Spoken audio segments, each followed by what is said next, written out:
What do we need?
Certainly.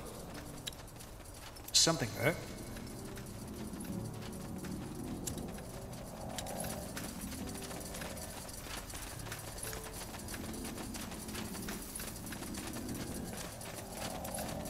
Just stay strong, Mother. We'll get you back.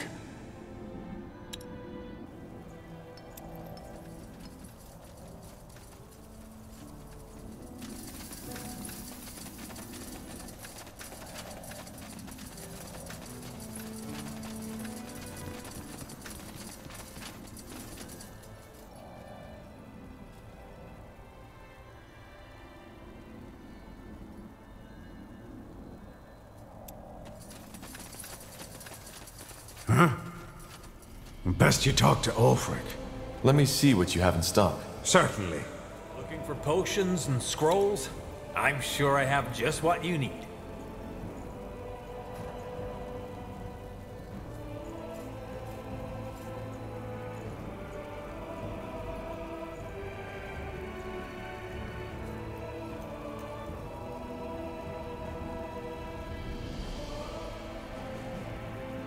Pleasure doing business with you.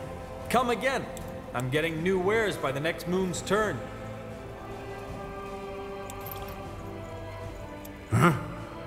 Let me see what you have in stock. Certainly. Hey, you're an adventurer, aren't you? Come take a look. I'm sure I've got something that might spark your interest.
Ah, yes.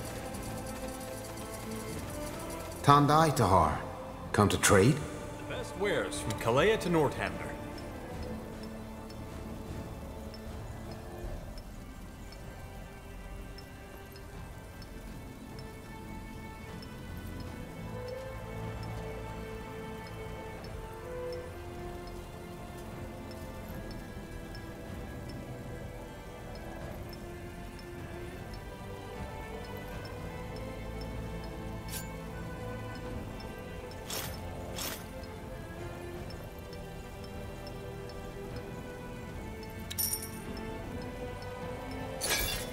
You know how to bargain, don't you?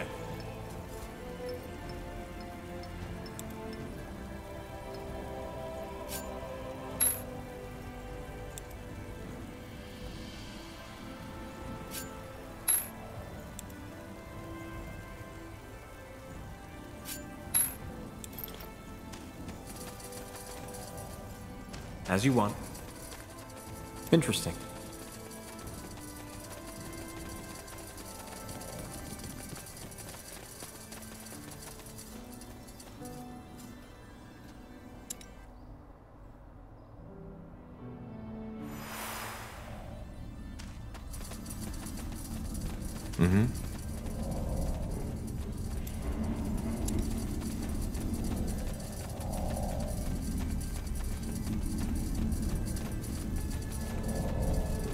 Here we are. Now destroy that bloody rune. Shouldn't we at least study it first? I mean, we don't know what... Are you deaf? Destroy it! Alright. I'll take care of it now. But I need... privacy. Are you trying to trick me, dwarf? I swear, if you... Fine, come then. Come and keep shouting at me all you like, because that's the best way to ensure I'll make a mistake and have that rune cause your sister's brain to explode. All right. You'll get your privacy. I'll go find a bed for Myra in the meantime. She needs water and food. All right, here we are. Iskrim? What's the matter? I won't do it. What? You heard me. I will not destroy the rune.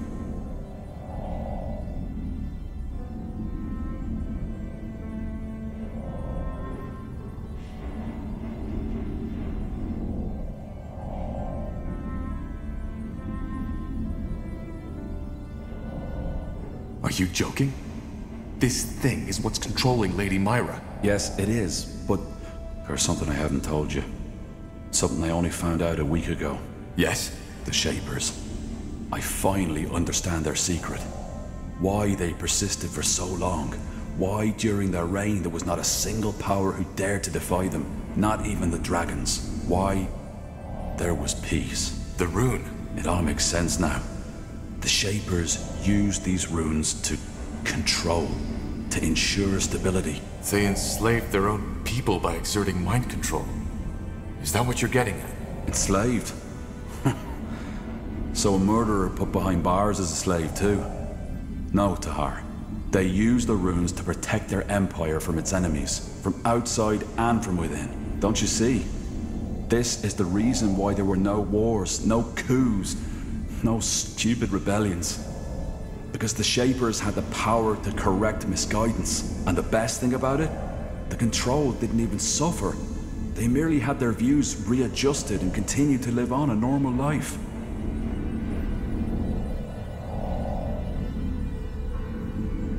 Lady Myra doesn't seem normal at all. She acts like some kind of machine. Yes, because neither we nor the Purity have even come close to comprehending the true power of the rune. We're sodding amateurs. What about the ghosts who protected this place? They seem to have gotten more than a little readjustment. Yes, probably because their crimes required a more severe punishment. Isn't that poetic justice? Rather than killing a wrongdoer, he's bound to protect those he wanted to hurt. Just imagine the potential of this. And you think this is a good thing? Being able to bend minds to your will? Look, Tahar, I'm not stupid. I know there's a danger in that power, but there's a danger in every power. Blasted, you're a mage. Thousands of people would like to see you burn. And just because they're afraid of that power inside you, your magic, just like the rune, it's a tool. Don't you see that? And a tool is neither good nor evil. It's merely a potential. And this, Tahar, this is the potential to change the world for the better. So what's your plan? Use the rune to create a second Shaper Empire? No, use it for the greater good. For us, for our purpose. For our battle against that lunatic Lacane. Damn it, Tahar. This might be the key that I've been looking for. The key for stability, for peace. I will not destroy it.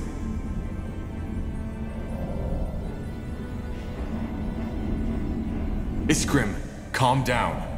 There has to be another way. No, there isn't. Iskrim, you've said it yourself. With Myra's current state of mind, she cannot help us win over the other houses. And without them, we'll never recapture Greykeep. Lacane will win. Please, you have to trust me with this. The rune must be destroyed. Fine. Fine. But I'm doing this for you. You understand me? I will destroy it. But as soon as there's time, I will start my research again, and no, you cannot stop me. Agree with me or not, I know this power can do good. I just know it.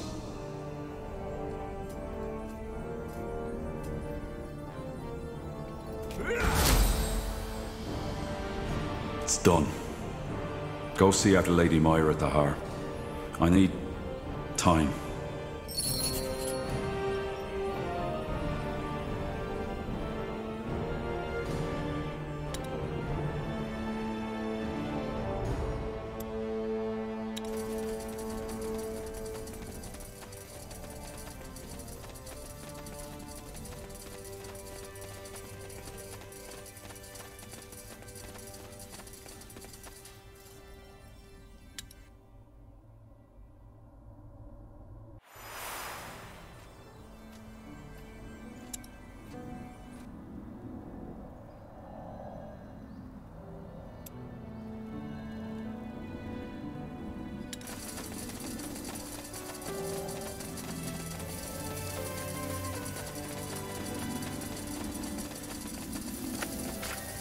I don't understand. What do you mean? Cold? I don't know, Angar. I just feel different. Something you need? Let's Taha, see. what happened? Did the dwarf destroy the room? He did. I see. Well, something is off. Myra, she's different. What? Myra? I don't know. I feel strange, cold. See? That bloody rune, it did something to her mind. Lady Myra, what do you mean by cold? Dark, empty. I don't know how to describe it. Forgive me. But you remember who you are, don't you? I am Lady Myra Emmeline Arendir, third-born daughter of House Utran.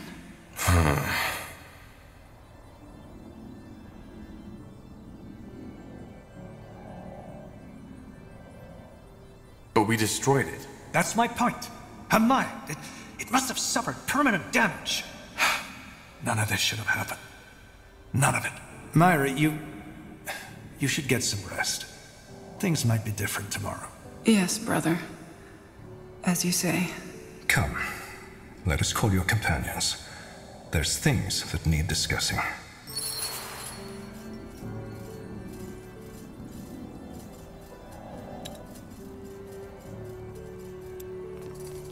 Tahar? Hello, Myra. How, are you? I don't know. I wanted to talk about your condition. That rune, it changed something in you, didn't it? Can you describe it? Everything has turned gray. Dark. I feel like a stranger. A stranger in my own body, a puppet, without someone to pull the strings anymore. I try to feel, but I can't. I suppose this is what it adds up to. Are you feeling like it's getting better? No. I'm sorry. If we had come sooner, then maybe, I don't know, maybe it wouldn't be as bad now. I doubt that would be the case, but I appreciate your efforts to comfort me. I'll be off. Get well soon, Myra. I'll do my best.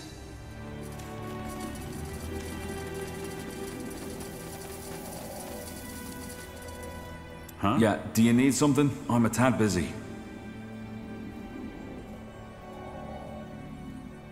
Found out anything new about the rune? Well, yeah, a lot, thanks to you. What do you mean? All that time I was wondering where the rune gets its power from, and now I do.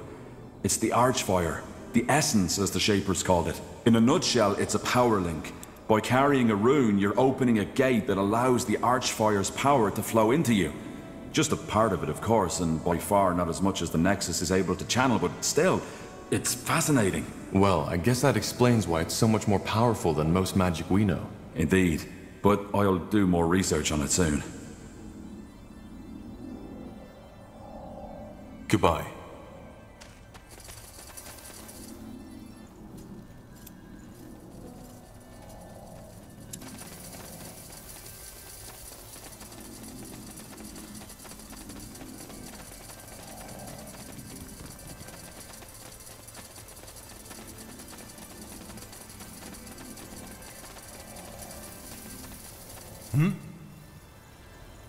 I've been wondering, do you have a family? Heirs? That question came unexpected. Is it so hard to answer? It isn't. No. I don't have a family.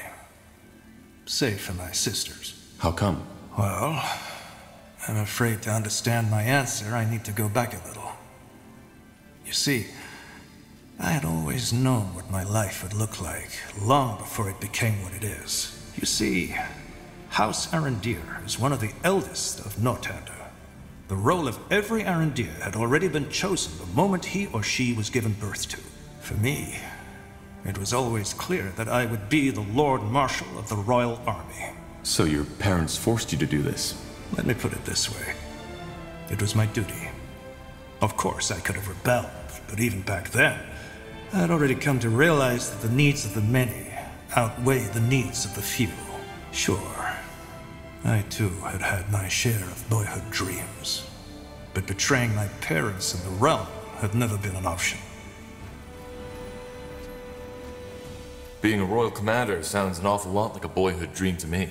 I guess it does. But you need to keep in mind that we Arendirs were raised for this.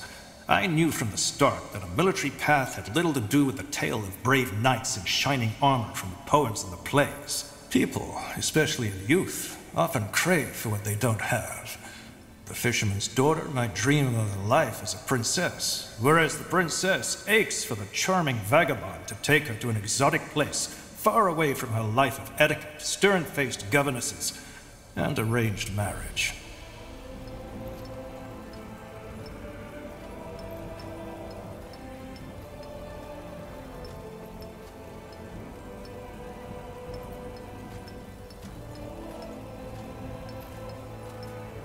What did you dream of? Also a charming sellsword who'd take you to exotic places? Very funny. You see, one of my uncles had been a seaman. His branch of the family was by far the least powerful one, but whenever he came to visit, I didn't leave his side for a minute. He had sailed to Kalea to meet with the Blood Oracle, to Imperia, to the great Colosseums, and once he had even sailed all around the lands of winter.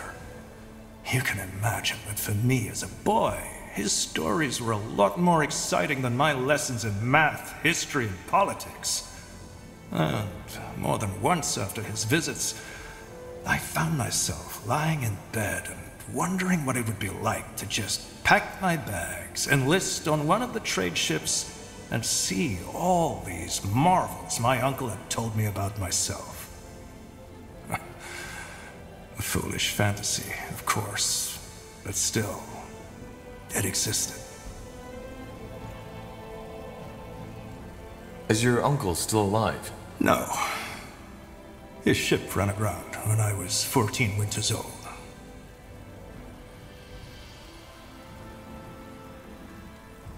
But yet, you never seriously contemplated becoming a seaman. No. I was young, yes, but I wasn't a fool. Even if duty and loyalty had not been a concern of mine, I knew that my uncle only told me about the good parts of his life. He never spoke of how a snowstorm cost him 3 of his fingers, and why he always carried a bottle of brandy wherever he went.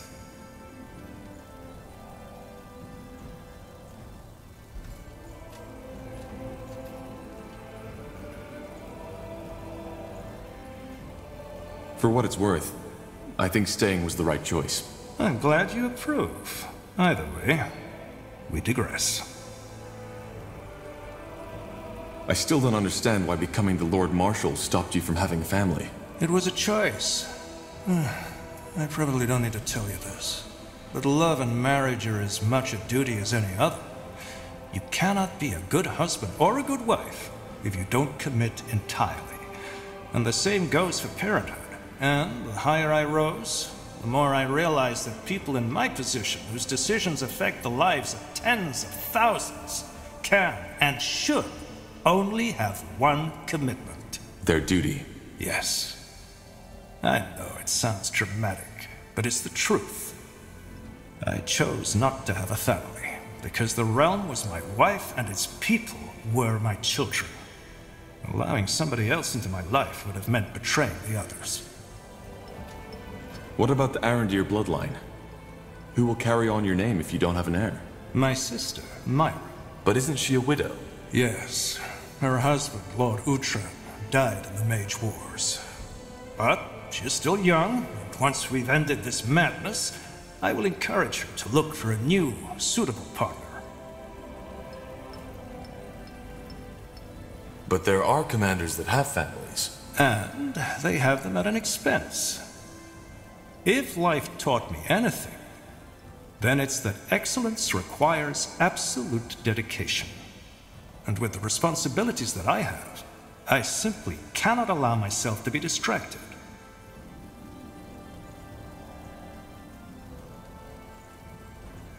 That sounds sad. Maybe.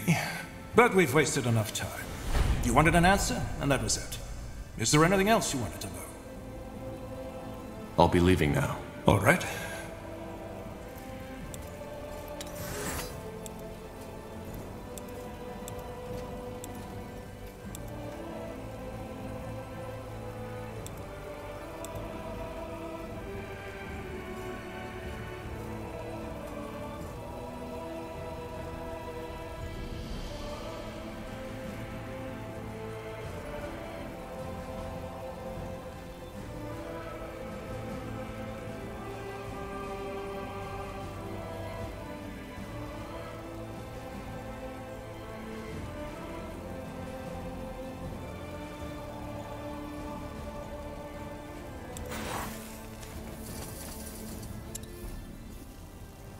Now would you look at that?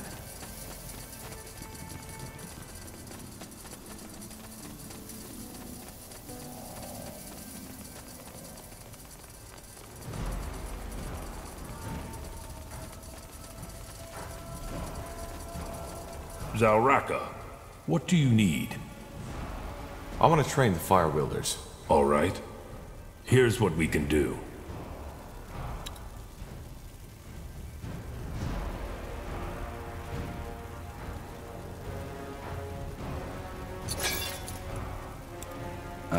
All right, why not? Let's see. Yes? Looking for some orcish craftsmanship?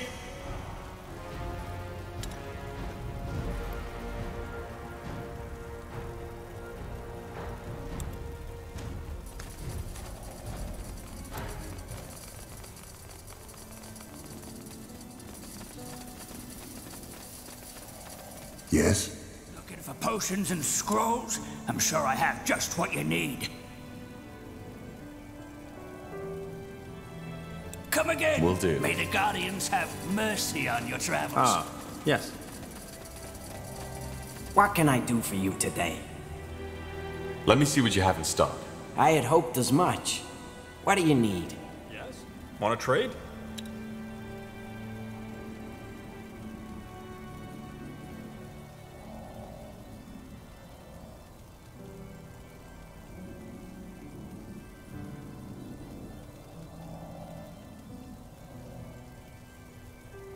Come again. May Tiara bless your path. I'll take a look. Ah, Corporal. I've found some new treasures. You might want to take a look at them. Armors, shields, everything from copper daggers to moon silver swords. Good choice. Sure. Huh? Interesting.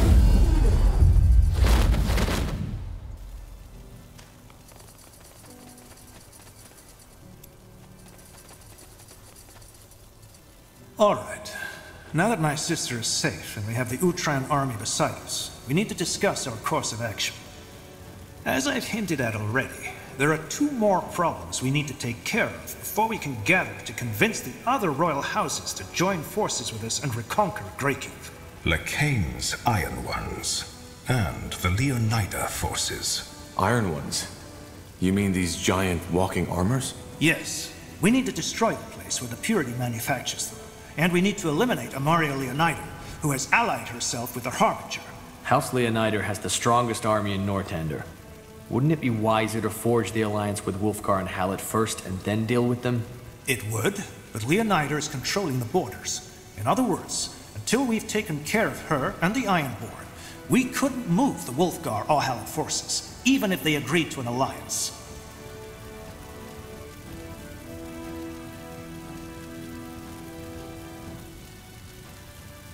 Amaria Leonider allied herself with the Harbinger?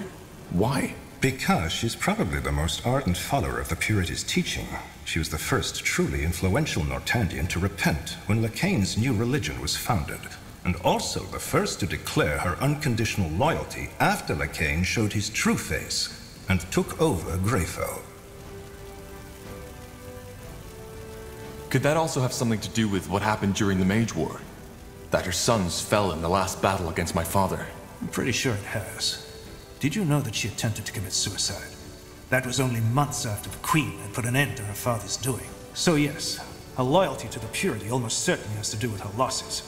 She also despises you, as is Samang Tahar's child, from the bottom of her heart.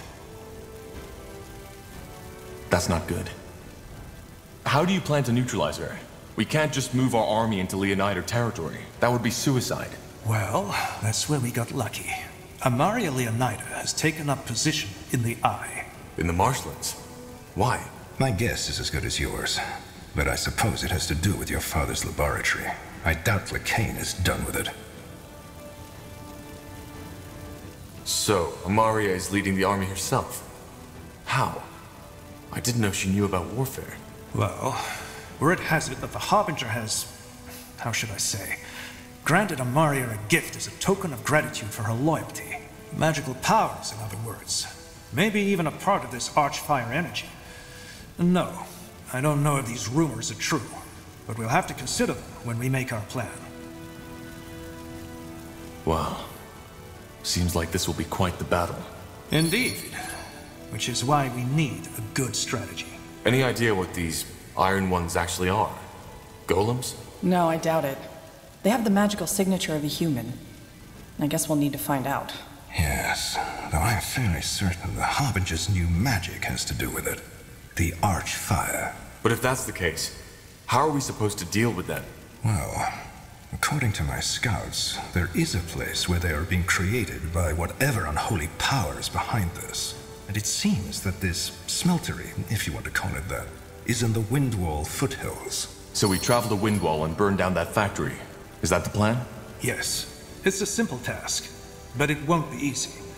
We can be sure that the Purity is doing all in their power to protect it. Fair enough. Then let's start making preparations.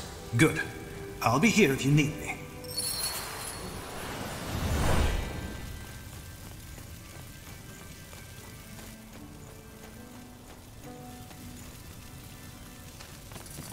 Corporal Tahar?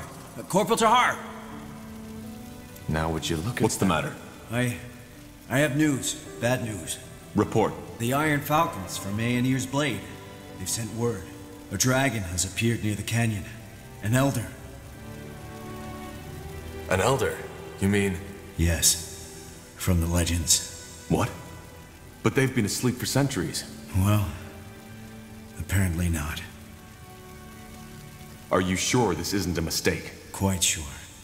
The Iron Falcons found 3 keepers torn apart and scorched in a way that only a dragon could do it. But what's even more alarming is that the Falcons believe that said dragon is heading our way. Why? I don't know, Corporal. I just don't know. What are your orders? What if the scouts are wrong and the dragon isn't here for us? It is a possibility. We need to confirm the rumor. But how? I'm only a scout, Corporal. But the way I see it, we only have 2 options. Wait, or act. If we wait, the dragon might attack Mulandir without us being prepared. If we act, at least we're the ones who decide where the confrontation will happen. You have a point. Where is the dragon now? Is it moving? I don't think so. According to the Falcons, it has landed in a small oasis in the scorching desert. A 1 or 2 day journey from Aenir's Blade. What will you do, Corporal?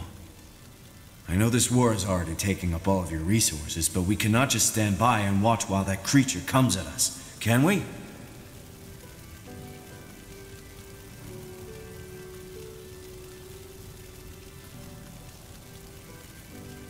I'll travel to the oasis and see for myself. I understand. Want me to tell the others? I'll do it when we head out. Dismissed, Private. Sir.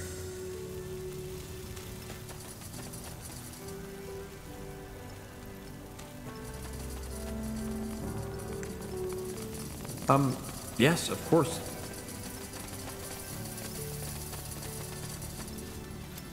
Huh? I'm still wondering what made you leave Kalea and travel the world to study demonology. You're not letting this one go, are you? Alright, if your life depends on it, I'll tell you. To make it short, I grew up in the slums of Kalea. A shithole if ever there was one. Just imagine an entire quarter made up of half-ruined shacks with the smell of shit and piss everywhere. And way too many people. Then add the tropical heat to it and you've got the place I grew up in. My father had left right after I was born. My mother is what you call a day laborer. Though the days when she wasn't laboring outweighed the ones when she did. Whatever job there was, she took it. Even if it was cleaning the shit out of Kalaean canals. She worked hard, but it just wasn't enough. We lived in a windowless room and I shared a bed with my mother for the first 14 years of my life. Long story short, after a while my mother simply couldn't cover the expenses anymore. The rent for our room went up and jobs became less and less. Since the Mage Wars in Northander also affected the trade in Kalea. So my mother looked for someone to help her out. And found one. A man named Creo. He was a loan shark who had it all. A stupid name and a shady beard. 2 lackeys who followed him wherever he went. And above all, a complete lack of what other people would call decency. I think I can see where this is going. Sure you can. It's not the most unique of stories, is it? To cut to the chase, 1 year later we were in massive debt. Creo suggested my mother another way of making up for it. You can fill in the blanks. I was just too weak. Over and over this fucking bastard came. Had my mother tell me to go for a walk. And every time I had no choice but to obey. Do you have any idea how that feels, Tahar?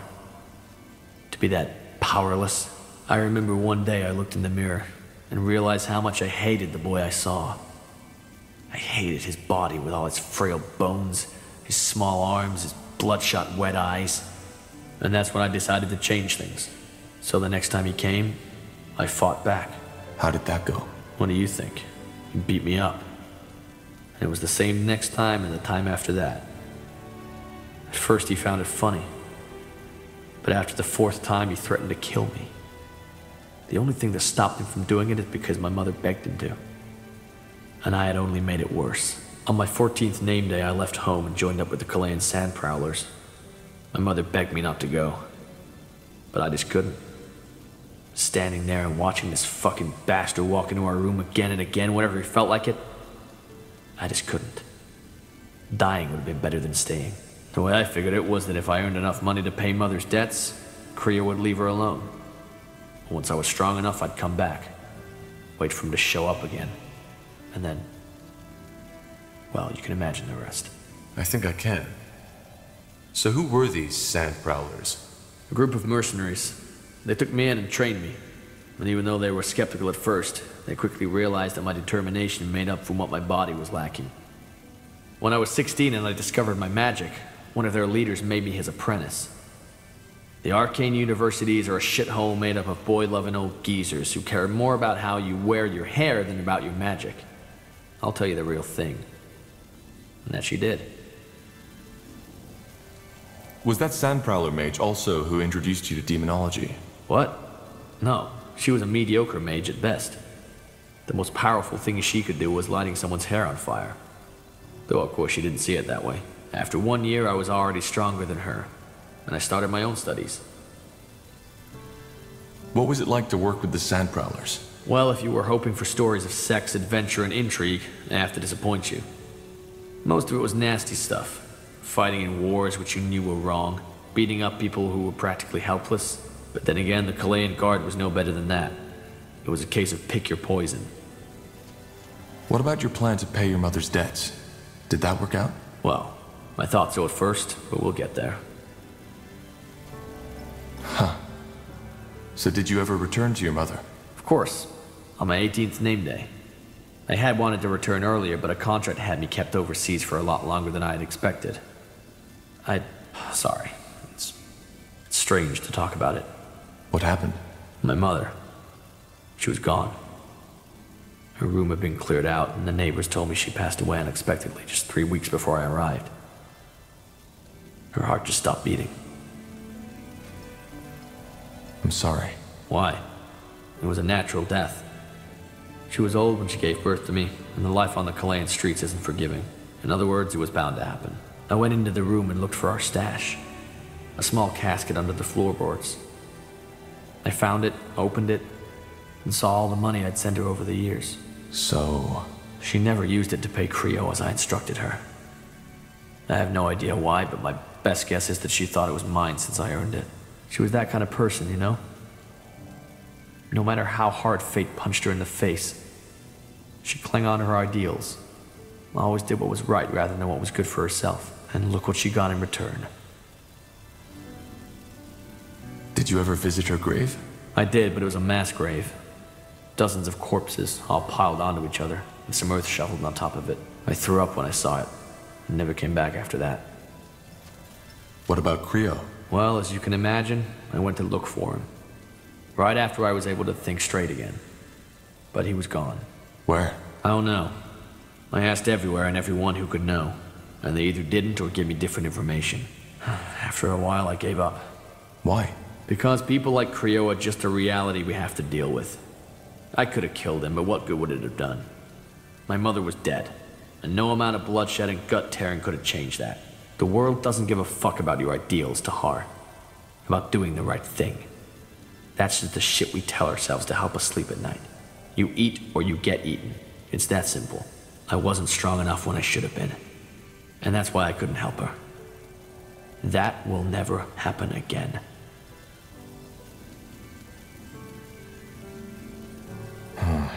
I guess you're right.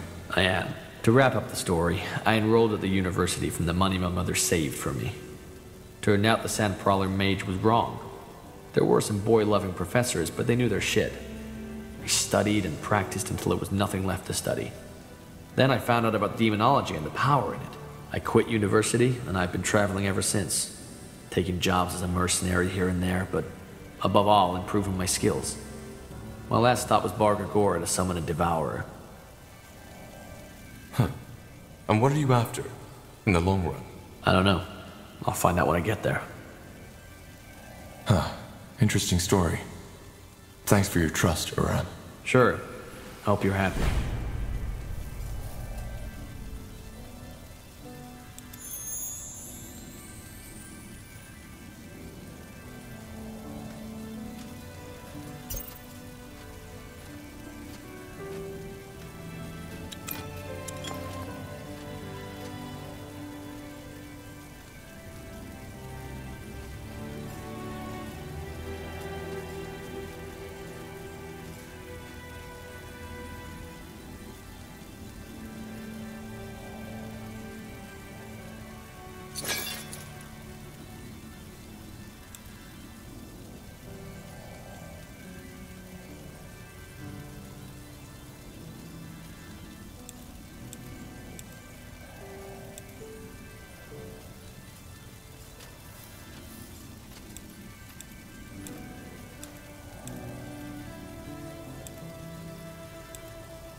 let's see.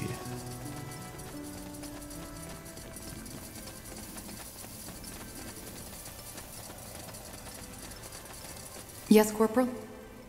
How can I help? Would you be willing to tell me more about your friend? You seem to be quite adamant about this, aren't you? Fine, if you insist. What do you want to know? How close were you and her exactly? That's hard to say. We had sex in all those 5 years. She never left my side.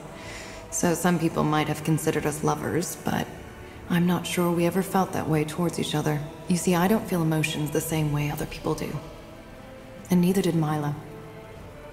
The feelings the bards all sing about, I never had them. And I doubt I am capable of feeling them at all. This bond we had it because we were alike. Because she understood me and I understood her. Without saying a word. And I doubt I will ever have that feeling again. When you say you were alike, what does that mean? That she also hardly felt emotions? Yes. But whereas for me, it had been becoming a dreamweaver that had made me who I am. Mila had simply been born that way. There was no logical reason for her condition. It was just what fate, or the gods, had given her. I understand. Maybe you do.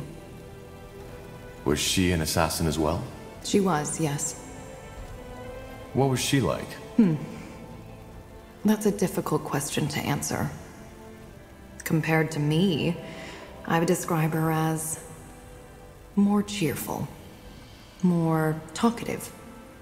She enjoyed the company of other people far more than I did. Of course, that conviviality was mostly a charade.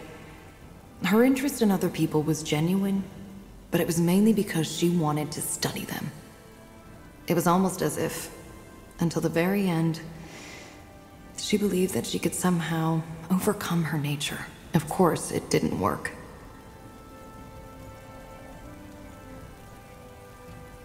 How did she... how did it happen? The blood burn?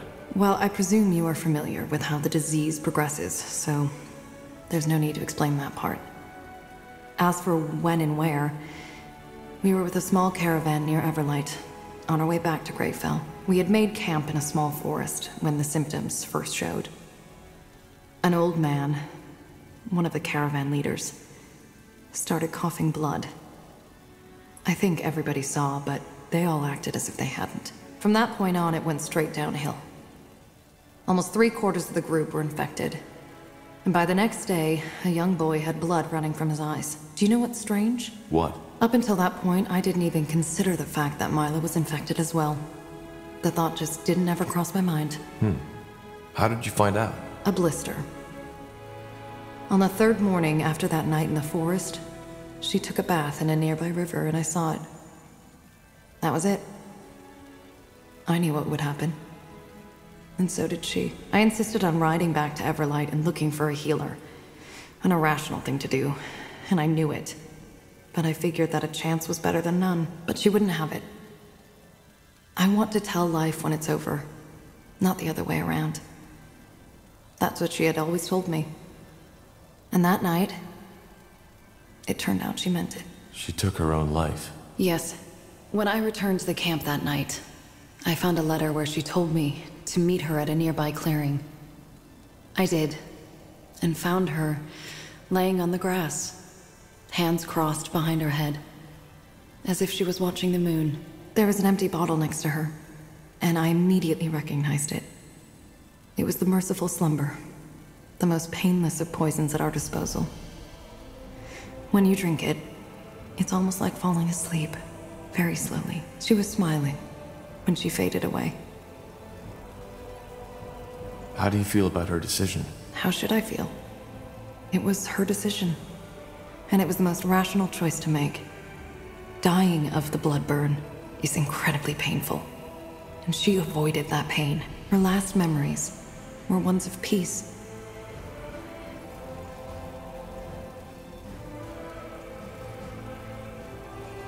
For what it's worth, I'm sorry for your loss. Thank you. Anyway, is there anything else you wanted to ask?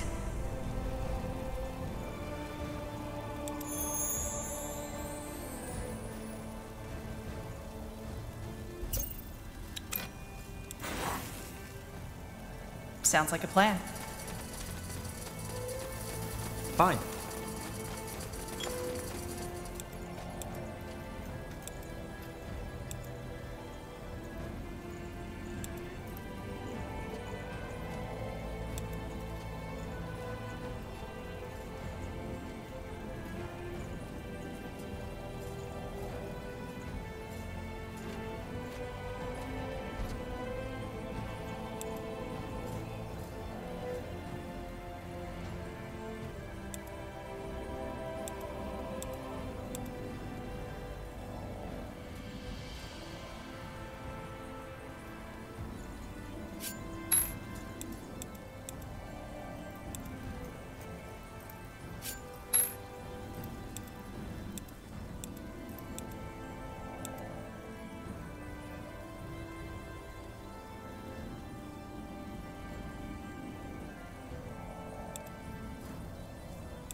Yes?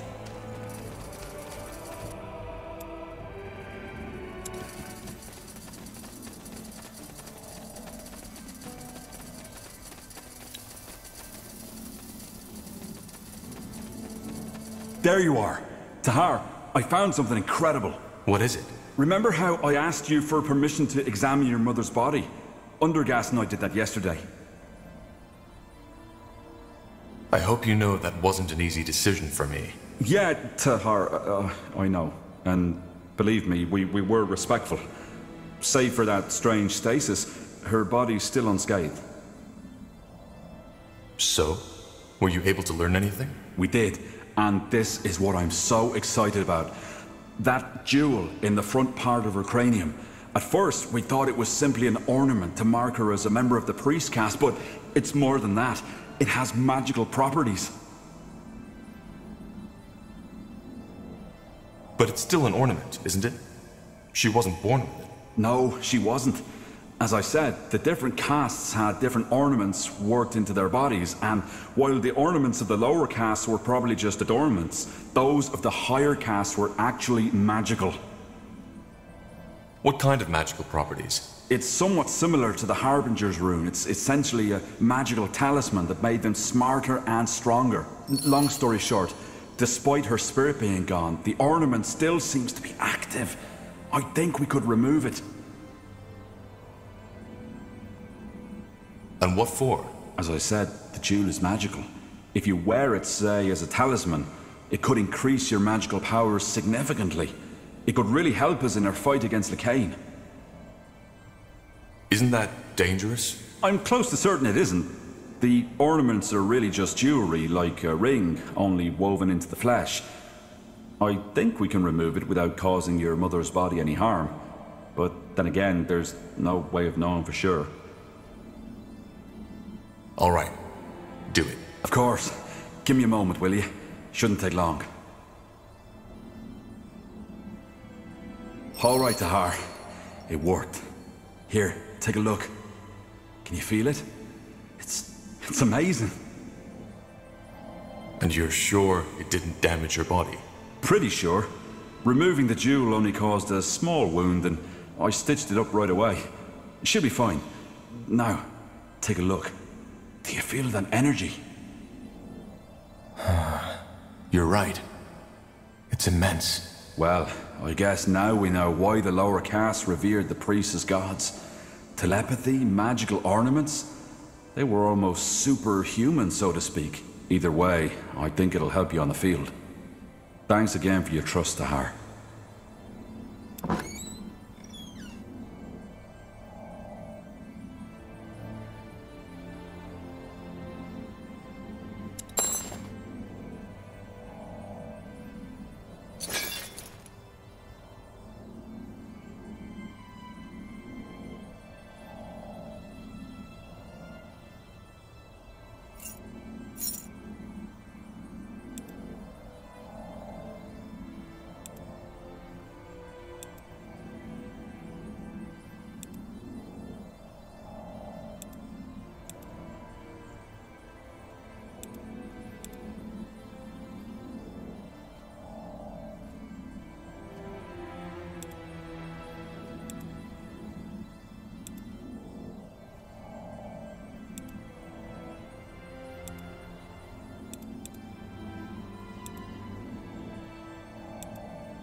Mm-hmm. Huh. Intriguing.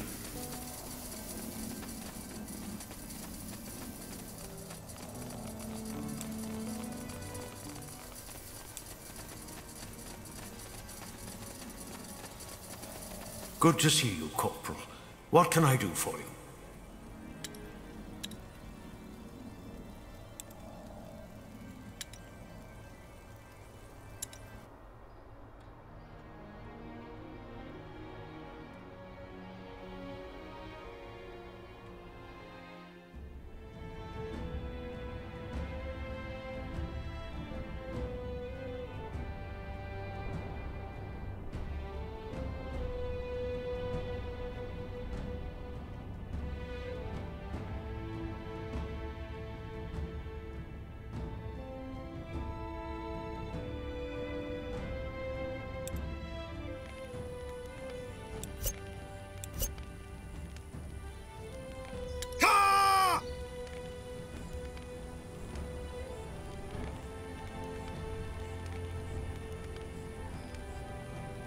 As you require.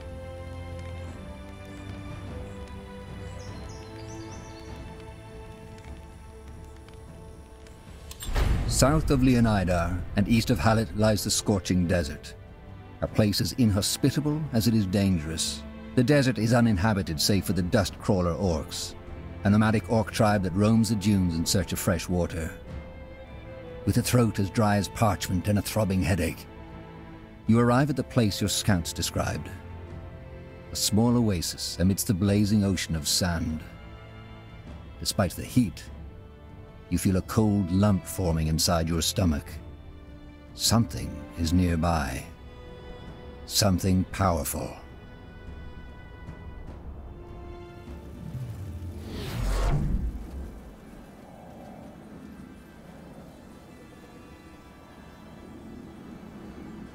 Falcons were right, Tahar. There is a magical presence nearby. It is enormous. So you think it actually is an elder? I do not know, Tahar. But I can tell you that this thing is powerful. More powerful than anything we fought before. That's comforting. Remind me, Tahar, why did we just bring one battalion here and not our entire army? Because the Purity will notice if we move our entire army and could use the opportunity to attack. Right now, nobody knows we're here. Now let's head out.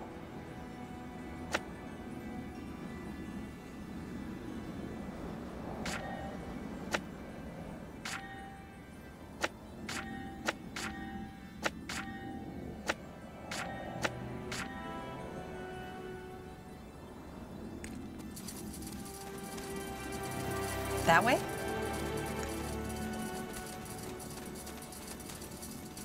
A fine plan.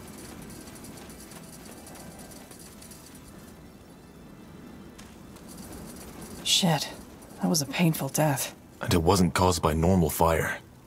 These people melted. Right. Understood. Understood. You got it. All right, here goes nothing.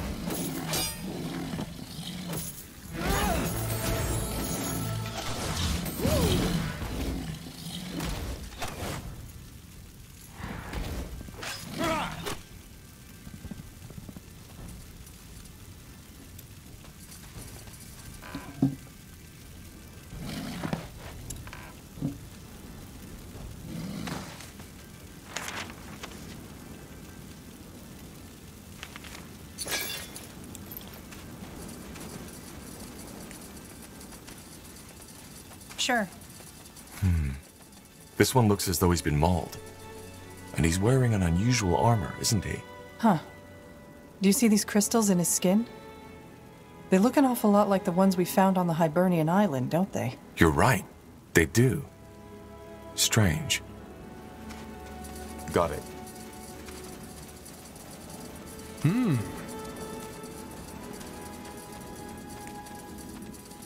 Up ahead. Certainly. Huh? Didn't expect to see travelers all the way out here. Tondea. That sounds Hibernian. It does, because it is. Rivales Draigin. Dragon hunters, as you'd call it. Which is why I urge you to head right back where you came from. There's a Yal Dragin, an elder dragon, just waiting to sink its fangs into you. As it has done with the idiots you've probably seen on the wayside. Val Draigin. I'm guessing that's Hibernian for dragon. Actually, it's the other way around. Dragon is common for Draigin. That's where the word came from in the first place. It took one of your men, too, didn't it? A woman. But yeah, it did. Yelena. That fucking beast burnt her skin right off her skull. She'll be the last one we lose, though, I can promise you that.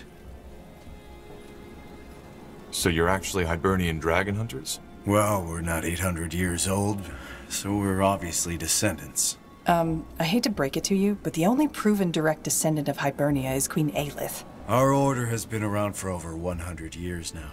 We've found Hibernian blood all over Northander. I'm not surprised you don't know us. Most people don't. Even though if it weren't for us, half of Northander would be eaten by wyverns by now. Huh. Interesting. Who were these corpses on the wayside? Traders on the way to Windholm. We told them the same I'm telling you, but of course, that Ulan wouldn't listen. They did have some good cargo, though. So at least their deaths helped someone. So it's true. There's an elder in the oasis. That's what I just said.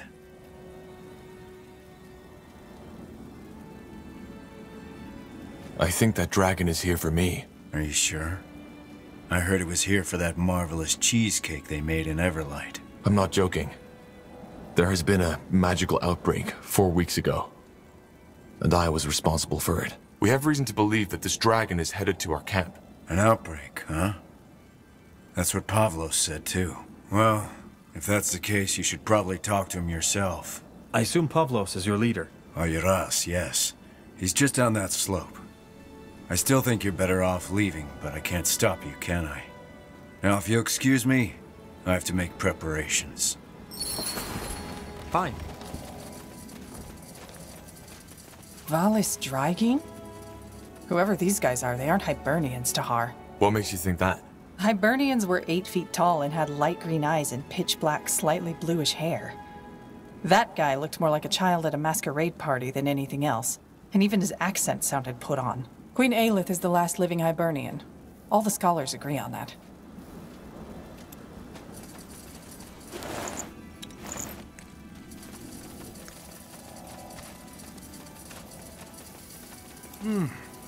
What's that?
Yes? Something there. Huh. Didn't expect to see anyone else near a Draigin. Talk to Pavlos if you want anything. Who's Pavlos? The guy with the idiotic hair. You can't miss him. Tandea. I don't know who you are, but it's best if you turn around right now. Yeah, we know the story. One of your men told us all about it. We're here for that dragon, same as you. You are? Huh. Normally, I'd tell you to run as far as you can. But I have to admit, you people have an impressive aura. Tell me, how did you learn of the Dragine? The Iron Falcons told us about it. We have reason to believe it's here for us. Explain. Well, you're a mage, right? Yes. Then I'm sure you noticed a shift in a magical pattern some weeks ago. One that also ended the bloodburn. There have been a lot of magical oddities recently. But yes, I think I know what you're talking about. That was also when that purity lunatic started creating his machines. So, what are you implying? That you had something to do with that shift? So to speak, yes. We assume that the Elder sensed it and now feels drawn to me, for whatever reason. Nonsense. No. Actually, it isn't, Kivron. This is the first sighting of an Elder since the War of the Six Races. And back then, it was also a magical explosion that woke him. And this man isn't lying. His aura is remarkable, in every aspect. Listen, let me make you an offer. What would you say about joining forces? You are powerful, no question about that. But still, you and your little entourage won't be enough to go up against an Elder. Are you sure killing him is the only way? Well, you can also let him kill you, if that's what you prefer. I don't know where you get your ideas from, but Dragine are beasts, as you might have been able to tell from the charred corpses up the hill. How can you help us? You're only a handful of warriors. A handful of Valis Dragine. I know you're powerful. Only a fool wouldn't see that. But fighting Draconoids is what we do for a living. Without our help, that Dragine will smother you. Did you ever fight an Elder before? Saras Jodul. As I said, the last time an Elder was sighted was during the War of the Six Races. So no, we haven't. But that doesn't change the fact that we know more about Draconoids than anybody else on Io. But please, if you are so eager to get killed, go ahead. I will not beg. Sounds good. We can use all the help we can get. I'm happy to hear that. However, there's one more thing. No, two, actually. First of all, we want the heart and the eyes. Secondly, I'll need you to do a minor task for us first. Why the heart and the eyes? It's a custom. But don't worry. The scales and the claws will be more than enough to recompense you for your efforts. On that note, if you have the coin, I can also talk to Reeve and see if he'd be willing to turn those scales into an armor for you. Aren't you a bit too generous? These scales must be worth thousands, yet you're offering to give them away for free. We don't hunt for the gold, stranger. Also, the heart and the eyes are quite valuable too, but not nearly as useful to you as an armor. So we'd both profit from that bargain. You're talking about a dragon scale armor? Yes, but I cannot make any promises yet. Reeve can be complicated when it comes to such matters. What minor task? We shouldn't be wasting our time. You're absolutely right. We shouldn't. But I need you to do this. There's a small nest of wyverns just across the pond. We're still recovering from the last battle and haven't gotten around to taking them out yet. So? Do it now. We were going to. But if we're to fight together, my men will want to see a display of strength first. Ancient Hibernian custom. So, I suggest you come back once you're done. I'll talk to my men now.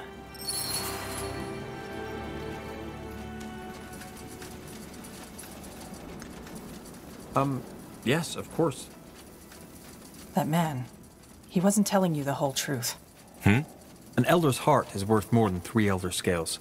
Yes, made into an armor, they will be useful, but this Pavlos made sure he and his men are on the long end of the stick. Well, I didn't know that. Let's play along for now, though.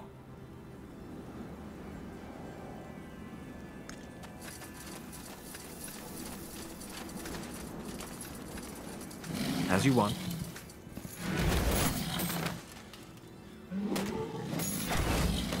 You'll regret this. I'll handle it. I will do as I must. Good thinking. Will do. A fine plan. Mm-hmm.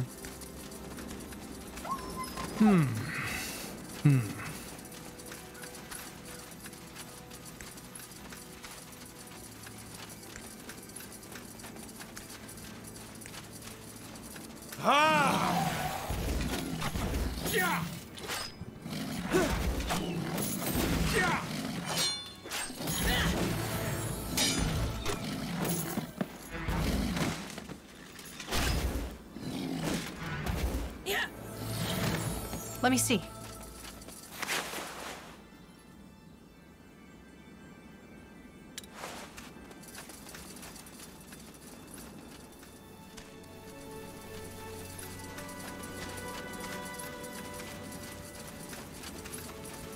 That way?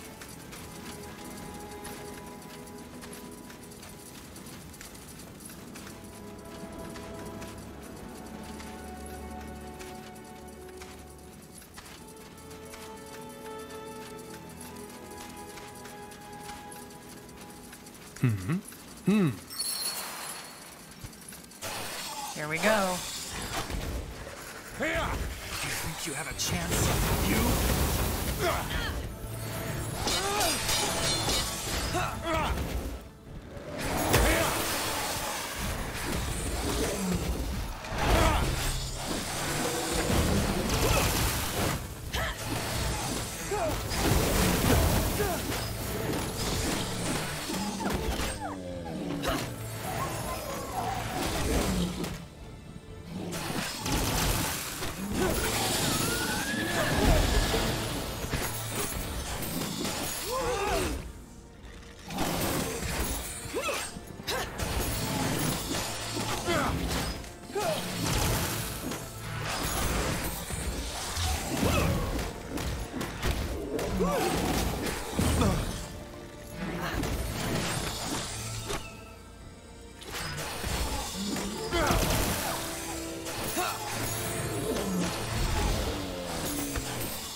That should be all of them. Let's head back to the Dragon Hunters.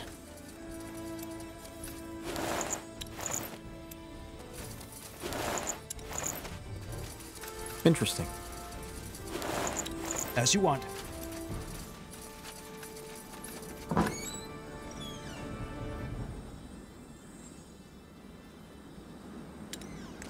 Understood. Fine.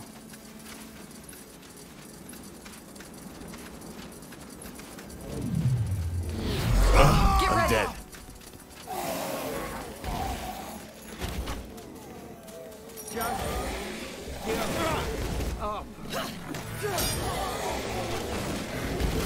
It's over already.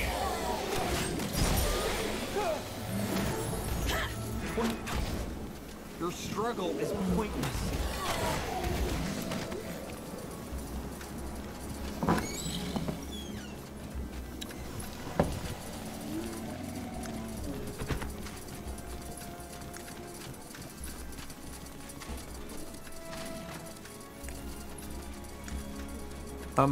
Yes, of course.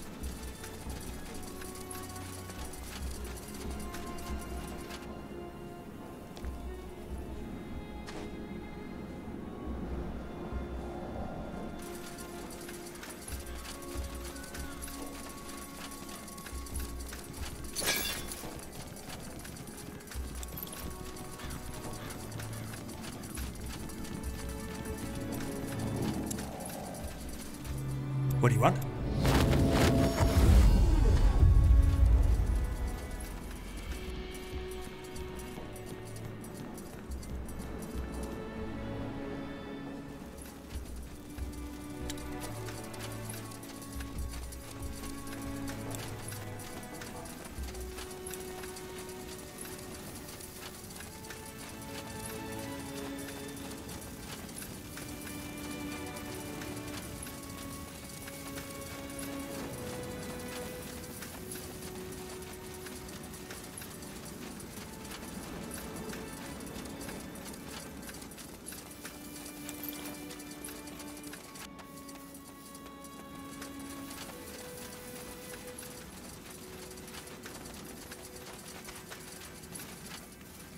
Ah, yes. Tondea. The hunter we met up the hill claimed that you're all descendants of the Hibernians. If that's true, then why don't you look like them at all? Well, let me think. Because there were dozens of generations between us and our forefathers? Queen Aelith does look Hibernian. Tall, green eyes, black hair. Yes, but the Aeliths kept their bloodline clear through generations of incest. Our families didn't have that luxury. Watch your mouth, friend. Loyal servant, aren't you? I'm only telling the truth. I was wondering, what do you people do if there aren't any elder dragons around to kill? As I told you, we kill draconoids, wyverns, cave lizards, mountain wraiths. The list goes on. Fair enough. But how do you make a living? Not every wyvern has accidentally swallowed a wealthy merchant, has it? No, but wealthy merchants and wealthy lords pay well to be safe from them.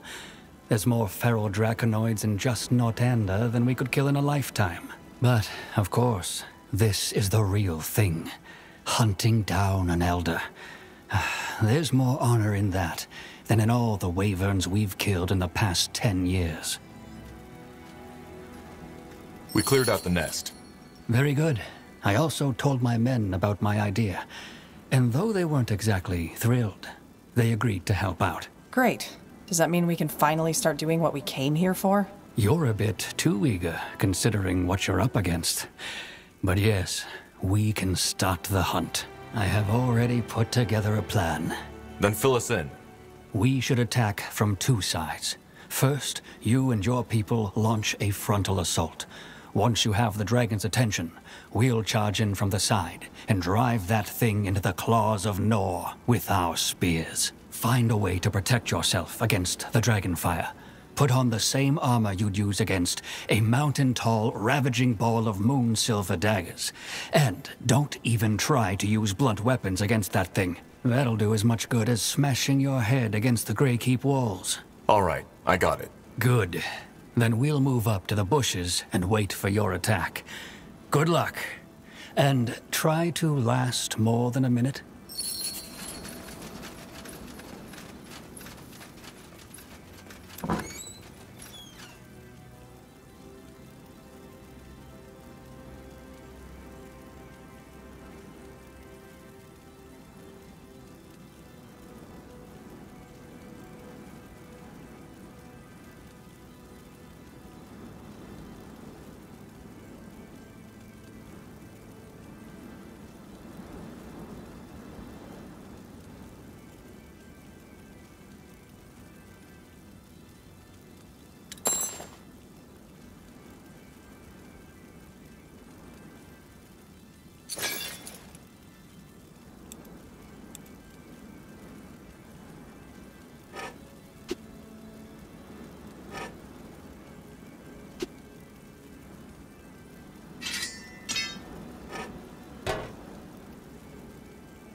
Right.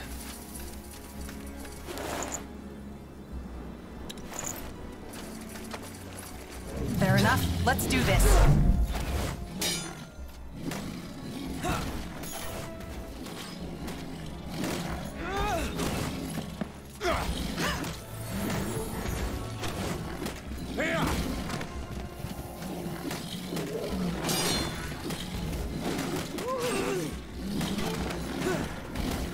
They will fall.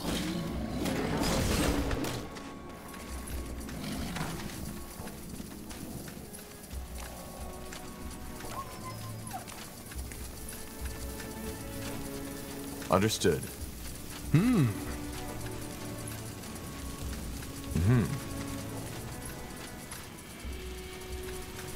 Good thinking.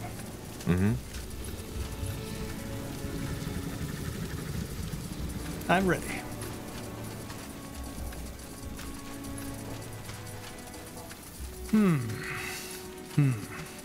Interesting.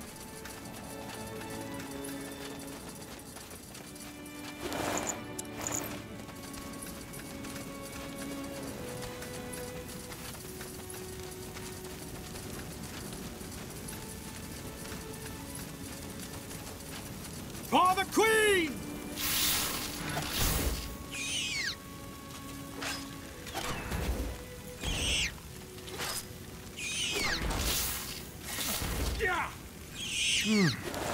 What's that? Interesting.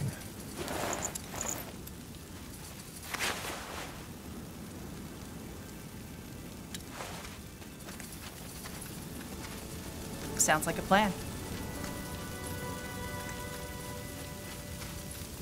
Got it. Melon's reins. That thing is massive. Are you sure you still want to do this? We don't have a choice. The last thing we want is that dragon attacking us while we're trying to reclaim Greyfell. Get ready. Understood. Now would you look at that?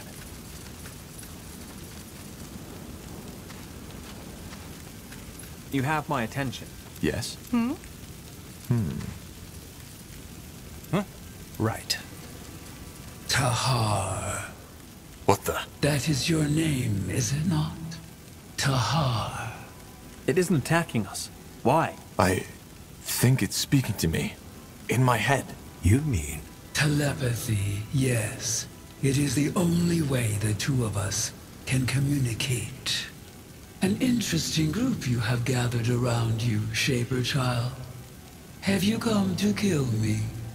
The way you cling to your weapons makes it seem so. Tahar, talk to us. What's happening? I think she wants to talk. Maybe. I know why you are here. You are worried that I have come to destroy your city, Mullendeer, as I have done before. Are you? That was my plan, yes. Why? What have we done to you? It is not about what you have done. It is about what you will do. You are Zarlanthep, a shaper as you call them. You were asleep, but now you have awoken. And as all of your kind, you will bring doom to the world. Tahar, what is it saying? Wait. I don't understand. What do you mean by bring doom to the world? It is impressive. All the clues are there, right in front of your eyes. Yet you do not see it. See what? Maybe if you stopped talking in riddles, I would. I am not talking in riddles. It has merely been a very, very long time since I have talked at all. But since you are not as much of a brute as I would have anticipated, maybe there is no harm in explaining. Before I neutralize you, the Zarlanthep, we the Elders, were the ones who killed them. It was neither spite nor hunger that drove us, as the myths would have you believe. It was because of what they had become, what they fancied themselves as. Which was? Gods. They had done what nobody should have. They had tamed the essence, and learned to use it for their ends. You have seen the results. Enslaved minds, a world empire, telepathy, and the power to destroy life in a snap of a finger. They would have broken the world in two if we had not intervened.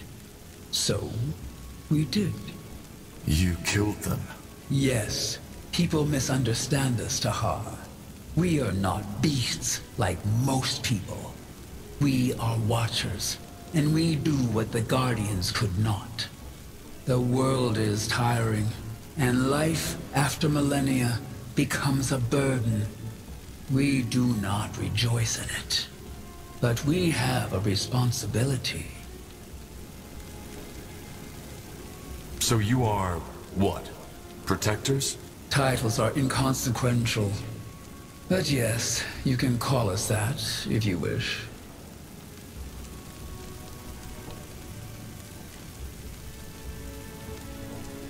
And you wiped out the Shapers to protect Io? We did. It was the only logical answer to their actions. How many of you are there? Elders? Just a few. But I don't get it. Why kill me? Only because I'm half-shaper? Yes.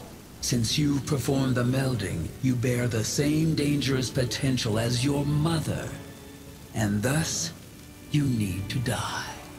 There is no malice in our decision. I am glad you came here with only a few of your allies. That means that fewer lives will be lost.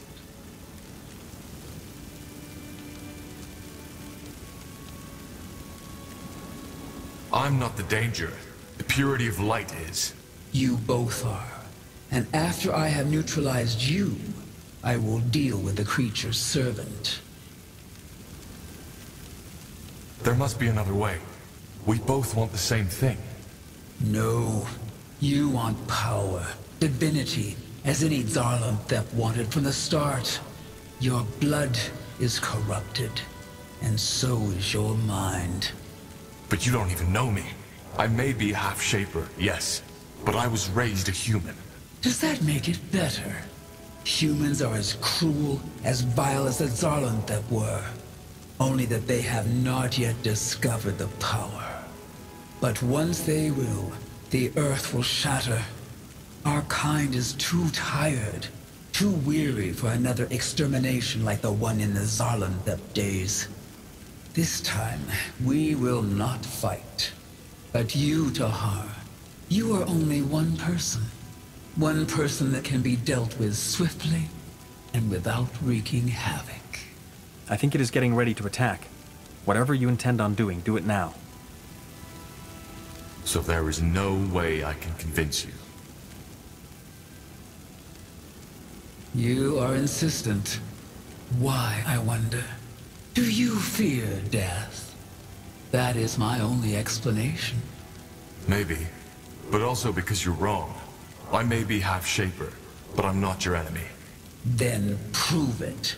Destroy the rifts, and prove that you are not like your ancestors. The rifts? Yes, since the creature's servant, who you call the Harbinger of Light, has tapped into the essence, things have changed.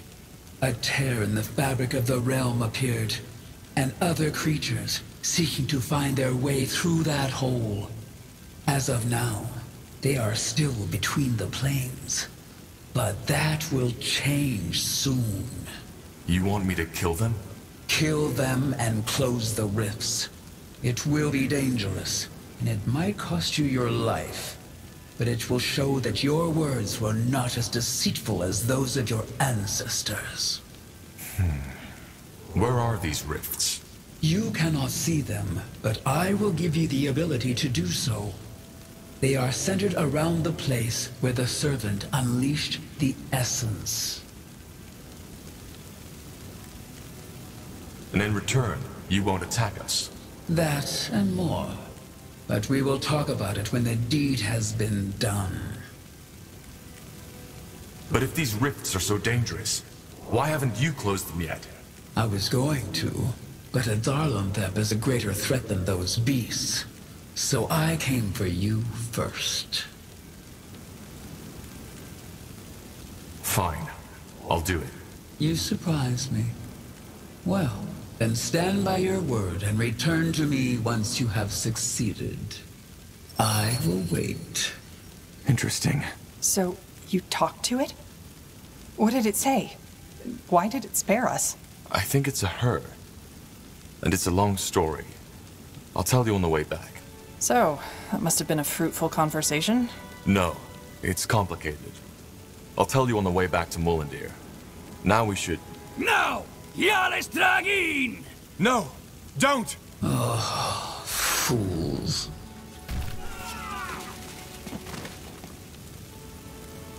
Why didn't they listen? They must have seen the dragon wasn't fighting us. I don't know. But they didn't leave us a choice.